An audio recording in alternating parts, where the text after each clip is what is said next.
사랑하는 성도 여러분, 자, 여러분 질문 하나 드릴게요. 여러분은 여러분이 자신에 대해서 어떻게 생각하죠? 아마 이것을 매일 이 질문을 던지지 않는 사람은 거의 없는 것 같아요. 내가 누구지? 나 뭐지? 이런 질문은 우리가 항상 던지는 질문입니다. 여러분들이 거울 속에 자신을 비춰보고 거울 속에 비춰진 여러분의 자신을 볼 때 여러분은 정말 만족스럽습니까? 아니면 내 얼굴을 볼 때마다 나는 정말 만족할 수가 없다. 나는 불만족스럽다. 이런 생각을 하고 계십니까? 우리 중에는 만족스러워하는 사람도 있을 것이죠. 이런 사람들은 굉장히 자신만만하죠. 이렇게 자신만만하면 늘 적극적인 생각을 갖고 살아갑니다.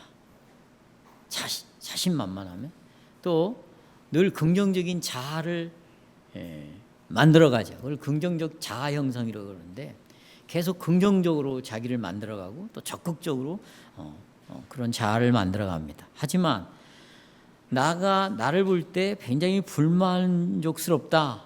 이러면 자신이 없는 거예요. 자신이. 네. 그러면 이 사람이 나타나는 의식은 두 가지인데 하나는 열등감이죠. 또 하나는 비교의식입니다. 이런 비교의식이나 열등감을 가지고 살아가면 늘 부정적인 자아가 만들어질 수밖에 없어요. 그러니까 뭔 말을 하든지 꼬여있는 사람, 부정적인 생각을 먼저 하는 사람은 심리학자들이 말하기를 자신에 대해서 만족을 누리지 못하기 때문이다. 이건 맞는 말인 것 같습니다. 늘 그렇게 살아갈 수밖에 없어요. 여러분은 자신이 어떤 사람이라고 생각합니까? 이것이 제5주일의 핵심적인 고백이에요. 나는 나를 볼 때 어떻게 생각하는가? 이 질문은 너무 중요하다는 것입니다. 5주일에서 계속 우리에게 던지는 질문은 너는 네 자신을 어떻게 생각하고 살아가느냐 이거예요. 근데 5주일에서 흔히 5주일에서 일반 사람들이 나 자신에 대해서 어떻게 생각하느냐 라고 질문을 할 때 대부분의 사람들의 대답은 거의 같아요. 난 만족스럽다. 아니면 난 불만족스럽다. 나는 굉장히 긍정적으로 나 자신을 만들어가고 있다. 아니면 나를 열등감이나 비교의식에 의해서 부정적으로 나를 만들어가고 있다. 둘 중에 하나밖에 없습니다. 대부분 답은 이렇거든요. 근데 5주일에서 너는 너 자신을 어떻게 생각하느냐라고 질문했을 때 5주일의 답은 일반 사람들이 대답하는 것과는 전혀 다른 대답을 우리에게 하고 있다는 것입니다. 그 답은 뭐냐? 5주일에서 답은 우리 중에 누구라도 나는 이 사람보다 낫다. 우월의식이죠. 나는 저 사람보다 못났어. 열등감이죠. 이렇게 자기 자신이 생각하지 말아라. 이것이 5주일의 답이에요. 왜 그렇게 생각하면 안 되냐? 인간 모두는 우월감이든 열등감이든 상관없어요. 우리 모두가 동일하게 전부 하나님 앞에 저주받는 자다. 이것이 내가 나에 대해서 생각할 모습이라는 거예요.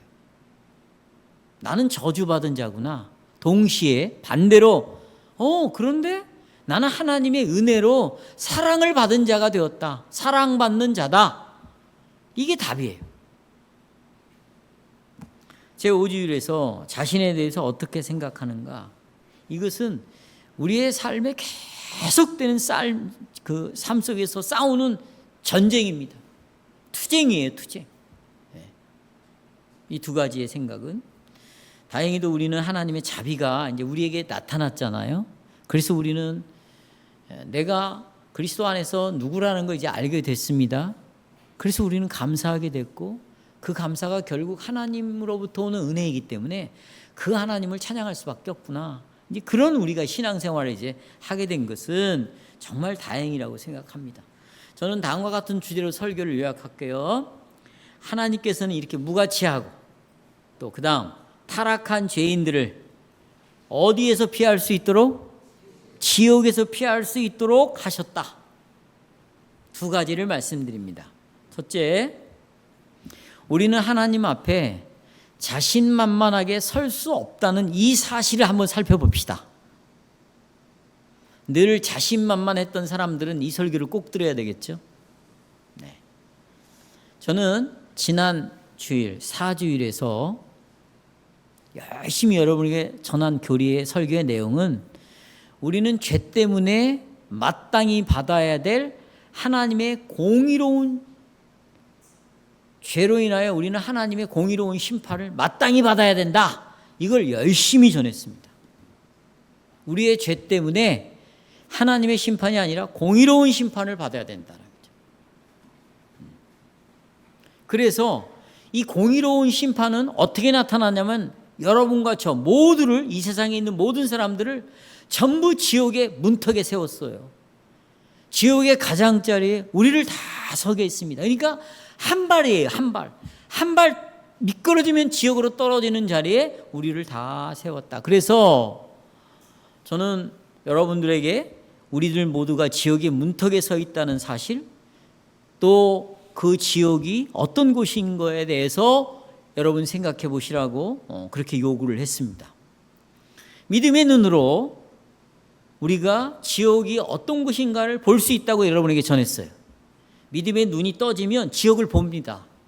지옥을 본다는 말은 뭐 죽어서 지옥 갔다 온 사람들이 말하는 그런 지옥이 아니라 성경에서 말하는 지옥이 있다는 사실을 확실히 보게 되는 것이에요.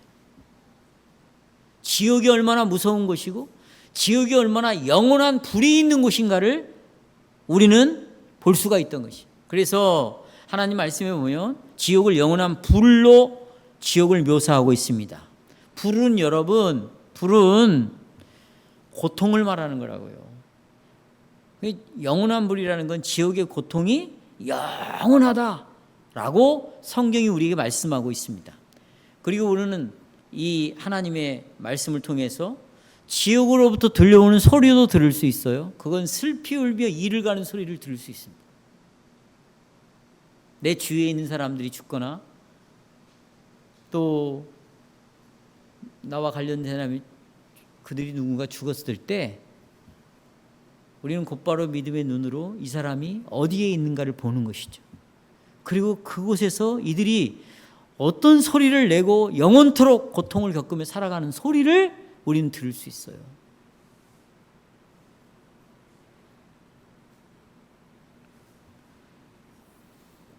성도 여러분, 이렇게 지옥의 문턱에 끝자락에 서 있는 인간들 모두는 딱 바람이 한 가지죠. 지옥에 떨어지지 않으려고 버티는 거예요.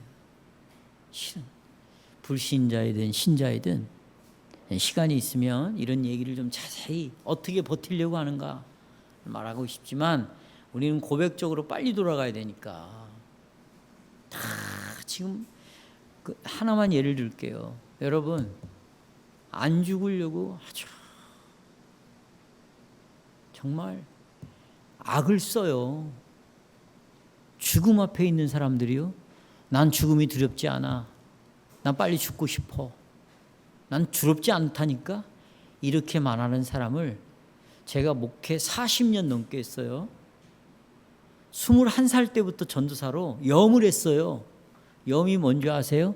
죽은 시체를 소독을 하는 걸 목사님한테 배우고 그들을 알코올로 닦아내고 염을 했어요.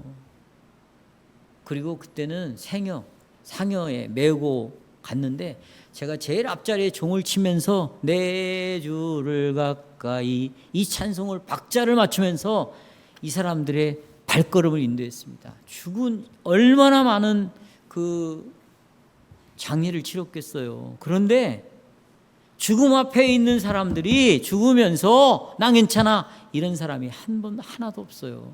제가 이 얘기 해줬잖아요. 제가 아는 목사님이 이병철 씨한테 회장님 두렵지 않으세요? 질문을 했다니까요. 그렇게 질문한 목사님에게 직접 제가 들었어요. 두렵지 않으세요? 그분이 이 목사님인데, 이 목사님, 저는 두려워서 눈을 감을 수가 없습니다. 예수 믿으시죠? 그런데도 자기는 예수를 믿지 않겠다고 하고 이병철 씨가 죽었어요. 여러분, 왜 밥 3끼 먹어요? 왜 비타민 먹냐고요? 왜 건강이 안 좋으면 곧바로 병원 가죠? 지옥 가고 싶지 않은 거예요. 버티는 거예요. 오래 살고 싶은 거죠. 죽음이 두려운 거예요, 여러분. 예. 그래서 우리의 마음속에 갖고 있는 생각이 이런 겁니다. 그래, 지옥만은 피하자. 뭐 어떻게 하나님의 심판을 피해서 지옥으로 던져지는 것을 막을 수 있을까? 막을 수 있는 방법이 뭘까? 없지요. 딱 하나밖에 없어요. 지옥에서부터 뭐 받으면 돼? 구원 받으면 돼요. 그래서 여러분, 하이델베르크 일주일부터 4주일까지가 서론이거든요. 우리의 유일한 위로가 뭐냐? 이걸 어디로부터 알 수 있느냐? 쭉 나오잖아요. 일주일부터 4주일까지의 제목이 뭐로 붙어 있냐면, 여기 우리 시편 찬송의 책 뒤에 보면 죄와 비참함이 붙어 있습니다. 그리고 5주일부터는 제목이 뭐로 붙여 있냐면 하나님의 구원이라는 타이틀이 제목이 붙어 있어요. 그러니까 이 지옥에서 어떻게 피할 수 있는가? 그것은 우리가 구원받는 수밖에 없어요. 그런데 우리가 구원이라는 말을 할 때는 뭘 전제를 하고 있어요? 어디서부터의 구원? 지옥으로부터의 구원입니다. 우리가 하나님 나라를 죽어서 가는 나라가 아니다. 지금 우리가 구원을 받으면서부터 영생이 시작되고 하나님의 나라가 시작이 된다. 그리스도 예수 안에서 성령을 따라 하나님의 나라를 경험한다. 그런 것처럼 지옥은 죽어서 가는 지옥이 아니에요. 이 세상에 살아있을 때부터 지옥을 경험하는 거예요. 지옥에도 여러분 찬양이 있는 거 아세요? 지옥? 알려드릴까?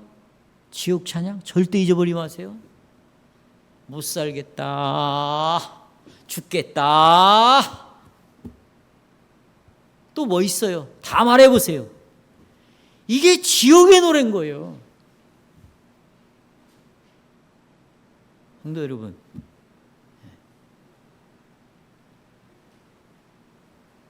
지옥을 전제로 하고 하나님은 우리의 구원을 이야기하는 거예요. 그래서 12문답 보시면 그 내용이 나오는데 12문답 여기 하나님의 의로운 심판이 나오죠. 또 그 심판을 따라 우리가 지금 이미 형벌을 받았어요. 그리고 앞으로도 영원한 형벌을 받아 마땅하다. 그러면 이 의로운 심판, 그래서 형벌을 받는 게 뭐냐? 그 심판은 지옥입니다. 그래서 우리 주일에서 지옥의 문턱에 서 있는 우리가 오직 한 가지의 질문을 던질 수밖에 없습니다. 어떻게 여기 나오는 대로 이 심판에서 구원을 얻을 수 있는가? 여기 현세적이고 영원한 형벌을 피하고 하나님의 은혜를 받을 수 있는가? 이것이 정말 우리가 원하는 바거든요. 우리가 이 지옥을 피하여서 다시 하나님의 은혜를 받고 구원을 얻기 위하여 우리 무엇을 해야 되는가? 하나님을 떠나면 해결되죠. 이런 설교를 안 하는 교회를 나가면 되죠.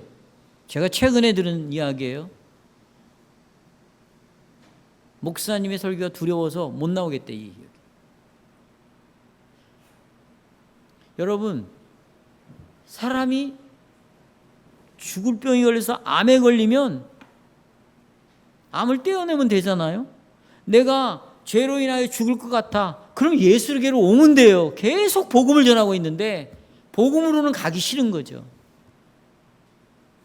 내가 어떻게 해서든지 스스로 이 지옥에서 나오고 싶은데 계속해서 그 지옥의 말을 계속 하니까 스스로 나올 수 있는 희망을 이 교회는 완전히 꺾어버리는 거예요. 그렇다고 이 사람이 예수 쪽으로 돌아오면 되는데 그것도 안 오겠다.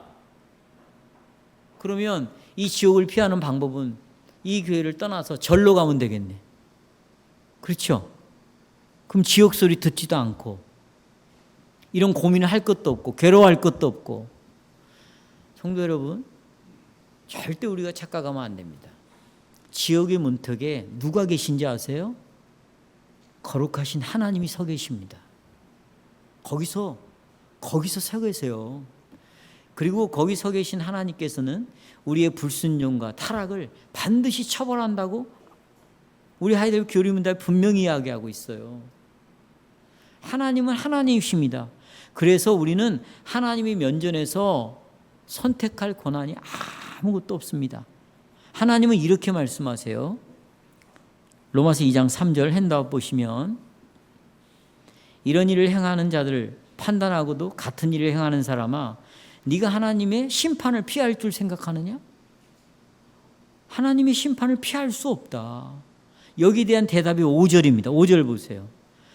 다만 네 고집, 회개하지 않은 마음을 따라 진노의 날이 올 것이다. 곧 하나님의 의로운 심판의 날이 분명히 올 것인데, 그날에 너에게는 진노가 네 머리 위에 쌓일 것이다. 그러면서 6절, 네가 행한 대로 그대로 하나님이 갚아주신다. 도저히 하나님을 벗어나 도망갈 수가 없고 피할 수가 없습니다. 우리가 시편 기자가 그랬어요. 하나님, 내가 하늘 높이 올라가 보니까 거기도 하나님이 계시고, 바다 끝에 가다 보니까 거기도 하나님이 계시고, 바위 속에 숨어도 거기 계시고, 저 깊은 산 속에 숨어도 하나님이 거기도 계십니다. 도망갈 수가 없습니다. 어디든지 계십니다. 그러면 우리가 살 수 있는 길은 딱 한 가지인데 뭐냐? 하나님의 공의로움을 만족시켜드리면 돼요. 하나님의 요구를 만족시키면 돼요. 그렇지 여러분? 예수를 믿기 싫으면 내가 그 하나님의 의로운 요구를 다 만족시키고 살면 돼요. 그러면 하나님의 심판은 더 이상 없습니다. 그런데 매일매일 하나님이 하라는 것 하지 않고 살고, 하지 말라는 것 하고 살고, 심지어는 내 마음과 겉과 속이 똘똘 하나가 돼가지고 하나님의 요구에 순종하기보다는 사단의 요구에 순종함으로 죄를 계속해서 증가시키고 있다. 죄값을. 이게 실제로 우리의 모습이에요. 이렇게 살아가는 사람들을 가지고 있는 생각은 뭐냐? 이런 거죠. 하다 안 되니까 여기까지 왔어요. 그래, 하나님을 좀 내가 움직이면 되지. 내가 조종할 수는 없을까? 내 마음대로 하나님을 좀 바꿔보자. 그럼 어떻게 내 마음대로 하나님을 바꿀 수 있지? 그래, 내가 하나님을 신이 있다면 이분을 좀 달래고 얼레자. 기쁘게 좀 해볼까? 재롱을 좀 피워보자. 또 이분이 뭘 원하는 걸 좀 해드려서 이분의 마음을 좀 만족시켜드리자. 이거예요. 하나님을 기쁘게 해보자. 또 하나님을 좀 만족시켜보자. 그러면 하나님의 이 노한, 진노하는 마음이 좀 풀어질 수 있지 않을까? 그러면 나에게 오는 두려움도 사라지지. 그 방법이 뭐냐? 교회를 다니는 사람들은 하나님의 명령에 그래도 순종하려고 애를 써보자. 그러면 하나님 만족하실 것이다. 좀 기뻐하실 것이다. 내가 헌금도 드문드문 내지만 열심히 헌금도 내보고, 교회 출석도 해보고, 뭐 날마다 빛으로, 그래 성경도 좀 읽어보자. 뭐예요 또? 내 자신의 욕심이 있는데 좀 이런 걸 부인해 볼까? 내 자신을 내어서 저 바다 건너에 있는 선교지, 그걸 뭐라고 그러죠? 쇼타임 선교지 뭐라고 그래요? 선교지 방문? 단기 선교. 미안합니다. 이런 무식한 목사입니다. 단기 선교도 내가 가서 정말 열심히 시간도 내보고 힘을 쏟아가지고 내가 그들에게 함께하며 복음도 좀 전해보지. 그러면 보세요. 이런 것들을 하고 오잖아요. 딱 일주일 약발이 생기는 거야. 몇 주일? 한 주일. 그때는 막 찬송이 나오고 하나님이 나를 생각할 때 저분은 너무 좋아하실 거야. 나를 보고 만족하실 거야. 이런 것이 한 일주일 정도는 갈 수 있습니다. 여러분, 내가 하나님을 기쁘시게 위하여 하는 어떤 선한 행위라도 하나님은 절대로 결코 진짜로 완전한 만족을 누리지 못해요. 근데 우리는 내가 성경을 지금 열심히 보고 있는 이것 때문에 하나님은 기뻐하시겠지, 이런 생각을 하는 거예요. 내가 그렇게 어려운 시간을 휴가를 내가지고 내 돈을 내서 비행기 끊고 단기 선교 가가지고 밥도 제대로 못 먹고 장염에 걸려가지고 설사를 주룩주룩 하는데도 선교사님을 위하여 기도하고 그 지역에 있는 사람을 기도하는 순간 하나님은 그래도 나를 보고 기뻐하시겠지, 만족하시겠지? 아니요, 절대로 만족하지 않으십니다. 그런 걸로 하나님의 공의는 만족함을 누리지 않는 분이에요. 그건 여러분이 생각하는 하나님이지. 그래요. 뭘 하고 싶었는데 안 했어요. 아, 그러면 하나님이 기뻐하시겠지. 이걸 가지고 하나님의 공의를 만족시킬 수가 없는 거예요. 그런데 우리는 기쁘게 할 수 있다는 거예요. 만족시킬 수 있다는 거예요. 그러니까 주위에 있는 교회들이 얼마나 우스운 일들을 많이 벌이고 있는지 몰라요. 그래서요, 하나님을 기쁘시게 하는 교회 딱 표를 써놓는 거예요. 하나님의 소원을 이루어드리는 교회 딱 써놓는 거예요. 왜? 우리는 하나님을 기쁘시게 할 수 있어. 하나님의 소원을 이루어드릴 수 있어. 그게 뭐야? 우리들이 열심히 하면 되지. 카메라를 조금 옮겨보세요. 여러분, 기독교 아닌 이방 종교를 한번 생각해 보십시다. 이 사람들은요, 본래부터 선하게 태어났다고 생각을 해요. 펠라기우스적 사고를 다 갖고 있어요. 다 선한 존재라고 생각합니다. 너 같은 놈 이러면 아마 여러분 그 다음날 그 사람 못 볼 수도 있어요. 그만큼 싫어하거든요. 그런데 왜 그러면 나는 이렇게 선하게 못 사는가? 왜 그러는가? 그것은 부모 잘못 만났다는 거예요. 내가 가지고 있는 환경이 그런 삶을 살지 못하게 한다는 거죠. 그럼 어떻게? 좋은 환경에 있으면 얼마든지 선을 할 수 있다는 거예요. 돈도 좀 있고 좀 건강해지고 또 우리 부모도 이런 부모가 아닌 좀 좋은 부모 만났으면 자기는 얼마든지 선을 행할 수 있다는 거죠. 그 환경을 바꾸면 되죠. 어떻게? 그래서 이런 여름철이 되면 휴가를 내고 절에 들어가는 거예요. 뭐 하려고? 참선하려고. 명상하는 거예요. 왜? 여기서는 시끄럽고 온갖 죄악들이 나를 유혹하니까 선한 환경으로 가서 그 산속으로 들어가서 정말 새소리 나고 좋은 공기 속에서 속세의 관계를 모두 끊어버리고 가서 명상하고 그리고 자기를 비우고 이제 나는 어떻게 살 것인지, 그래 이제는 내가 욕심 부리지 말고 살자 이러고 내가 내려오면 신이 있다면 그 신이 나를 기쁘게 여길 거라는 거지. 나를 보고 굉장히 만족할 것이라고 생각하는 거예요. 그러면 적어도 내가 죽어서 지옥은 안 간다. 무간도는 들어가지 않는다. 불교 말로. 무간이라는 말은 간격이 없이 고통이 오는 거예요. 무간, 없을무, 사이간이거든요. 간격이 없이 계속해서 고통이 오는 곳이 지옥이에요. 이게 불교에서 말하는 거야. 맞는 말 같죠? 근데 그래도 나는 간격이 있는 곳에 갈 수 있다 이거예요. 여러분, 제가 지금까지 말씀드린 이렇게 하는 것이 주님의 말씀에서 네가 지옥을 피하는 방법이 이렇게 하면, 내가 지금 말씀드린 이렇게 하면 지옥을 피할 수 있다라고 성경에서 말하는 내용이에요? 아니라는 거죠. 여러분, 어떤 것을 선을 행해도 여러분과 저는 하나님을 만족시킬 수 없어요. 기쁘시게 할 수 없어요. 만약에 지금도 여러분이 어떻게 행하는 그 선행으로 하나님을 내가 만족시킬 수 있다고 생각한다면 그리스도의 죽음은 개죽음이야. 헛된 죽음이라고요. 의미 없는 죽음이라고요. 단 하나도 내가 구원을 얻는데 하나님을 만족시킬 수 있는 것은 아무것도 없다. 그래야 예수 그리스도의 죽음이 유일한 죽음이 될 수 있어요. 다 쓰레기통에 버리셔야 돼요. 잊어버려야 돼요, 뒤에 것을. 그런 걸 단 하나라도 의지해서는 안 돼요. 그러면 그럴수록 그것 때문에 하나님은 여러분을 향하여 진노하실 거예요. 그래? 네가 보이고 싶은 선행 보자. 너 나를 만족 못 시켰어. 그걸로 끝나는 거 아닙니까?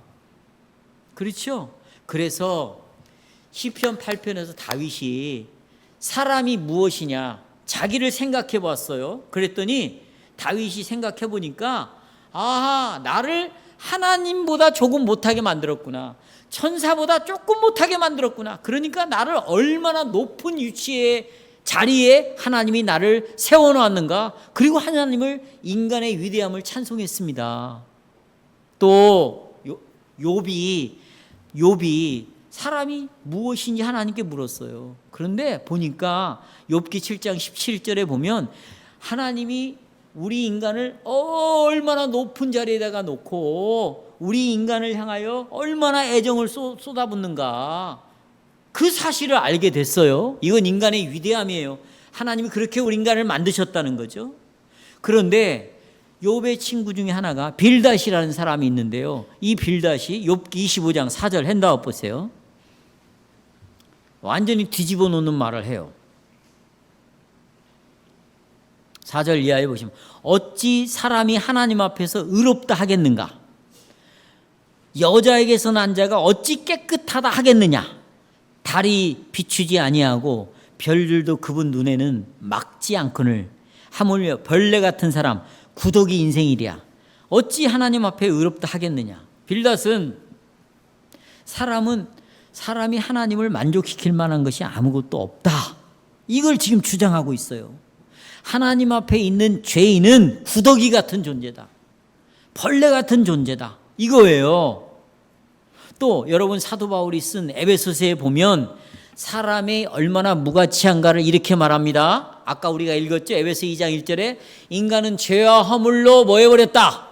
죽었다 그 말이에요. 죽었다라는 것은 시체라는 말이죠. 송장이라는 말이에요. 그러니까 인간이라는 존재는 그냥 가까이 가면 갈수록 시체 냄새밖에 나지 않는 존재다 그거예요. 그 시체 냄새가 뭐냐? 온갖 죄를 다 짓고 있다는 거죠. 이게 드러나지 않아서 그러지 내가 생각으로 순간순간마다 이어지는 생각들이 얼마나 하나님을 반역하는 생각을 하고 있고 얼마나 내 욕망을 위한 생각을 하고 있고 또 그것을 들키지 않기 위하여 얼마나 세련된 거짓말을 하고 있고 얼마나 사기를 치고 있고 얼마나 이기적인 말들을 하고 있는가를 생각해 보면 우리 안에는 여러분 냄새나는 송장밖에 없어요. 여러분 가인이 아벨과 섞여서 예배를 드리면 자기는 참 예배를 드리는 사람처럼 하나님이 봐줄 거라고 생각을 했습니다. 네? 그런데 다윗은 겉은 회를 칠한 무덤이었어요. 이스라엘의 무덤은 구멍을 이렇게 굴을 파거든요. 그리고는 굴을 메워요. 그리고 거기다가 회칠을 해. 회 색깔이 여러분 흰색이잖아요. 그럼 흰색을 다 칠해요. 멀리서 보면 그게 무덤 같지가 않아요. 그런데 회색의 회를 칠한 그 무덤의 그 입구를 뚫고 들어가면 그 안에 뭐가 있을까요? 송장이 있는 거죠. 가인의 내면에는 더러운 송장이 들어있는 거예요. 믿음으로 예배를 드리지 않는 마음이 있는 거죠. 자기의 자랑으로 가득 차 있어요. 자기 중심에 자기 생각이 기준이 되어서 이런 하나님이니까 이렇게 드리면 받으시오. 받지 않으면 나하고 당신하고 끝나겠어라는 하나님 앞에서 이 교만함. 이것이 가인의 마음에 가득 있었던 거죠. 지금 우리의 현 존재가 내가 내가 존재하고 있다는 것, 이 자체는 송장으로밖에 존재할 수밖에 없는 존재라고. 그걸 여러분이 정말 실제로 그렇게 인정하고 있냐고요. 그렇게 신앙으로 고백하고 있냐고요. 그러면 누구 앞에서 잘난 체 할 수 없어요. 큰 소리 칠 수 없습니다. 누구를 지적할 수가 없는 거예요. 그리고 할 수 있는 것은 나는 죄인입니다. 하나님 나를 떠나소서.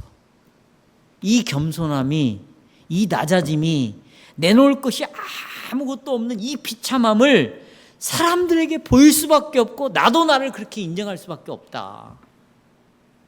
이것이 우리의 모습이다.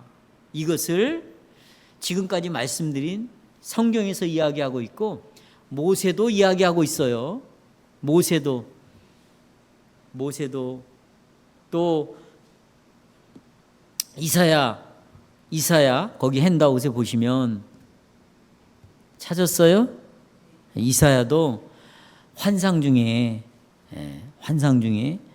보좌에 앉으신 하나님을 본 거죠.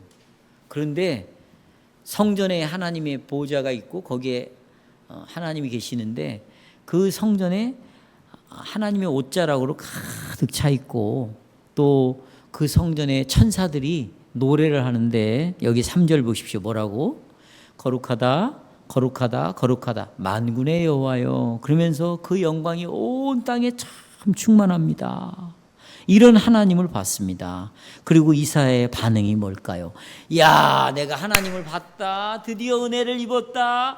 하나님을 봤으니 내가 얼마나 복받는 자인가? 이런 말을 했어요. 뭐라고 말했어요? 화로다 나여 나는 망하게 되었도다. 하나님을 봤는데 보세요. 하나님을 봤는데 나는 망했습니다. 하나님 내 인생은 끝났습니다. 하나님 나는 이제 파산되었습니다. 완전히 조각된 인생입니다. 그 이유가 뭐냐? 나는 하나님의 영광을 보았기 때문입니다. 하나님을 보면 내 자신의 진짜 모습을 발견하는데 그 모습은 뭐냐? 화로다 나여 나는 망하게 되었도다. 내 인생은 이제 끝났다. 나는 이제 죽는다. 나는 받을 것이 심판밖에 없다. 이거밖에 없다 그거예요. 이게 제대로 하나님을 본 사람이에요. 이런 하나님 앞에 여러분 내가 하나님을 기쁘게 해드려야지. 내가 하나님을 만족시켜드려야지. 아, 내가 이렇게 하니까 하나님은 지금 만족하실 거야. 하나님의 마음이 좀 풀어졌어. 얼레고 달랬으니까. 이 정도 했으니까 하나님도 나를 좀 사랑해 주시겠지. 어떻게 이런 말을 할 수가 있겠냐고. 우리가 불가능한 거죠. 그렇습니다. 내가 하나님을 기쁘게 해서 하나님의 마음을 돌릴 수 있는 것은 아무것도 없어요. 우리는 자기 자신에 대해서 나름의 생각을 다 해요. 하지만 여러분, 우리가 우리 자신에 대해서 이렇다 저렇다 생각하는 것은 하나도 중요하지 않아요. 그리고 다른 사람들이 나를 뭐 좋은 사람이야, 저 사람은 참 신뢰가 가, 저 사람은 정말 성격이 더러워, 뭐 여러 가지 사람들이 나에 대해서 생각하는 것 하나도 중요하지 않아요. 왜 그런지 아세요? 여러분과 저 인간의 모든 마음은 죄악되어 있고요. 죄악된 마음을 가지고 누군가를 바르게 절대로 판단할 수 없어요. 그러니까 죄악된 마음을 가지고 나도 나를 제대로 보지 못하고 나도 다른 사람을 제대로 판단할 수 없습니다. 그러니까 이제 하나님의 말씀으로 돌아옵시다. 그리고 이 말씀을 가지고 하나님이 나에게 뭐라고 말씀하시는가 그걸 봐야 돼요. 그러면 이 말씀은 뭐라고 말하는가? Nothing. 나는 아무것도 아니다 이거예요. 아무것도 아니다. 너는 지옥의 문턱에 서 있다. 네가 하나님을 기쁘게 할 수 있는 건 단 하나도 없다. 만족시킬 수도 없다. 그러니 네가 행한 행위를 볼 때 너는 지옥에 들어가도 아무리 할 말도 없는 그런 존재다. 성경은 우리에게 그걸 말하고 있다고요. 또 성경을 봅시다. 그러면 이런 죄인들이 살 수 있는 재물을 가지고 제사를 드리라고 하나님 우리에게 말씀하셨어요. 성경에 나와 있잖아요. 그래서 재물을 가지고 하나님 앞에 나아가서 진노를 면하는 거예요. 죄 용서를 받는 거죠. 그럼 우리도 그러면 양을 가지고 하나님 앞에 나갈까요? 아니면 천사처럼 여러분들이 그렇게 삶으로 말미암아 하나님의 그 진노를 좀 풀어드릴까요? 성도 여러분 보십시오.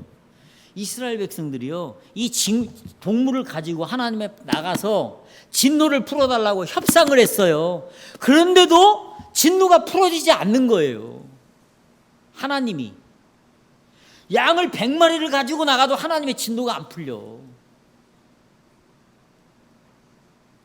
분명히 하나님은 희생 제사를 드리라고 말씀하셨고 짐승을 가지고 오라고 말했는데도 불구하고 하나님의 진노는 풀리지 않는 거예요. 하나님의 초점은 어디에 있었느냐? 어디에? 이 죄인들을 위한 죗값으로 동물을 가지러 나오라고 하셨지만 이 동물을 통해서 한 분이 와야 된다는 겁니다. 이게 중요해요. 따라서 하세요. 이 동물을 통해서 한 분이 오셔야 한다. 그분이 누구예요? 그래서 이 동물은, 이 희생제물은 누구를 계속 가르치고 있냐면 이걸로는 하나님이 협상이 안 돼. 마음이 풀리지 않는다니까. 진노가 끝나지가 않아. 공의의 요구가, 심판이 끝나지 않아. 그런데 한 분이 오면 끝낸다. 그래서 하나님의 아들을 보내시는 거예요. 이분이 오셔야만 하나님을 만족시킬 수 있어요. 하나님을 기쁘게 할 수 있어요. 하나님의 진노를 풀어드릴 수 있어요. 오직 하나님은 아들을 통해서만 모든 답을 얻는 분이야. 여기에 우리의 것이 더해지면 된다, 안 된다? 안 된다. 이것은 여러분 진리입니다. 할렐루야. 여러분에게도 진리예요. 나에게도 진리예요. 변하면 안 돼요. 이것이 전부예요, 여러분. 둘째로, 그러니까 우리는 하나님 앞에서 자신만만하게 서 있을 사람은 있다 없다? 없는데, 이제 두 번째가 중요합니다. 하나님 앞에 나를 자신만만하게 하나님이 서게 해주셨다는 거지. 자신만만하게 설 수 없어요. 그런데 하나님이 서게 해주셨어요. 자, 시편 말씀으로 돌아가서 34편 18절. 여호와는 마음이 상한 자에게 가까이 하신대요. 중심에 통회하는 자, 죄에 대하여 슬퍼하는 자를 구원하신대요. 이유가 뭐냐? 시편 51편 17절이에요. 왜냐하면 상하고 통회하는 마음을 주께서 뭐하지 않아요? 멸시치 않으시기 때문에 상한 마음을 가진 자, 정말 중심으로 하나님, 나는 그동안에 교회도 못 나왔어요. 이게 몇 년 만에 지금 교회를 나오는지 몰라요. 하나님, 나는 이렇게 하나님의 계명을 어기고 살아요. 통해, 죄를 슬퍼해. 이런 사람이 하나 있고, 하나님, 나는 1년 52주 동안에 오전 오후 예배를 한 번도 빠지지 않고 나왔어요. 그러니 하나님, 나를 보고 만족하셔야 돼요. 나를 보고 기뻐하시죠. 이 두 사람이 있다면 하나님은 누구를 의인이라고 하는가? 몇 년 동안 교회를 나오지 않다가 한 번 나왔는데 자기 가슴을 치며 화로다 나의 나는 망하게 되었도다. 나는 하나님 앞에 내놓을 것도 없고 내가 주장할 것도 없고 내가 떳떳이 서 있을 수 없습니다. 엎드려 고개를 쳐박고 하나님의 감히 얼굴을 쳐다볼 수 없습니다. 이 사람을 하나님은 보고 만족하신다는 거지. 이것이 여러분 우리의 매일의 삶 속에서 나타나야 된다는 거예요. 매일의 삶 속에서 이 신앙 고백을 해야 된다는 거예요. 이런 자에게 하나님이 가까이 해주시고, 이런 자에게 은혜를 베풀어 주시고, 이런 자에게 힘을 주시고, 이런 자에게 빛을 주셔서 하나님의 이끄시는 삶을 살도록 해주신다는 거예요.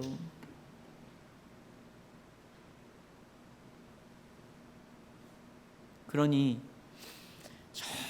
정말 하나님은 누구를 존중하실까?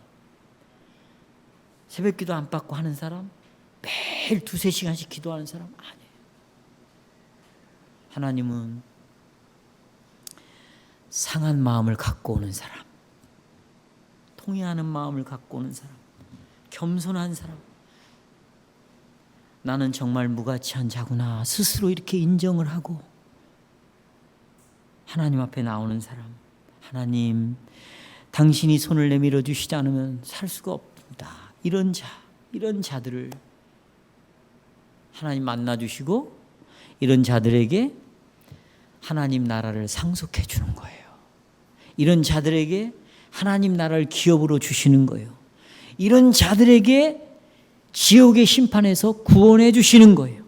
이런 자들을 자녀로 삼아 주시는 거예요. 이런 자들을 영생을 주셔요. 이런 자들에게 당신의 상속자로 주시는 거예요. 바로 상하고 통회하는 심령을 가지고 하나님 앞에 나오는 사람에게 이렇게 말합니다. 이제부터 나는 너의 아버지다. 이제부터 너는 나의 자녀다. 내가 이제부터 네 죄값을 치르기 위해서 내 아들을 보내주마.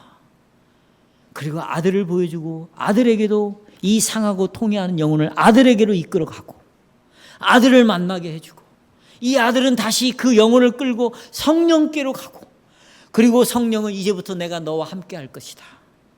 그리고 일생 동안 네 마음, 네 삶의 네 인생 자체 속에서 하나님을 절대적으로 의지하지 않으면 살 수 없는 자로 살게 하고 오직 하나님으로부터 모든 걸 공급받아서 살게 해주마. 그 일을 위하여 나는 너를 보호할 것이다. 너를 보존할 것이다. 너를 끝까지 견인해 갈 것이다.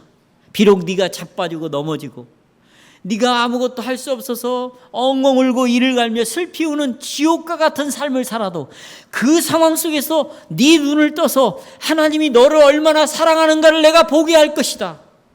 너희 가운데 그리스도와 함께 접붙여져서 예수와 함께 연합된 자인 걸 내가 확신하게 할 것이다. 그리고 그 속에서 이 신앙의 고백이 생각이 나 입으로 고백하고 입으로 시인하게 만들어줄 것이다. 그리고 그 입에 권능을 세워서 어둠을 빛으로 바꿔주겠다 라고 하나님이 계속해서 은혜를 베풀어 주시는 거예요.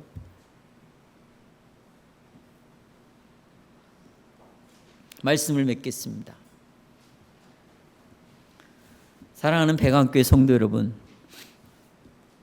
여러분은 자 아침마다 일어나서 거울 속에 비춰진 자기 자신을 바라볼 때 하나님께서 여러분에게 말씀하신 것을 기억하십시오. 말씀을 기억하십시오. 예수님이 하신 일 때문에 네 몸도 영혼도 너의 것이 아니요 나에게 속해 있다. 너는 나의 것이다 라고 말씀하시는 그 말씀을 기억하십시오. 내가 값없이 너를 지옥에서 은혜로 너를 건져냈다고 하시는 하나님의 말씀을 기억하십시오. 내가 너의 아버지가 되고 너는 내 자녀가 되어서 내가 세상 끝날까지 너와 함께 하겠다는 내 하나님의 말씀을 기억하시고 그 말씀으로 주께 영광을 돌리시기를 바랍니다.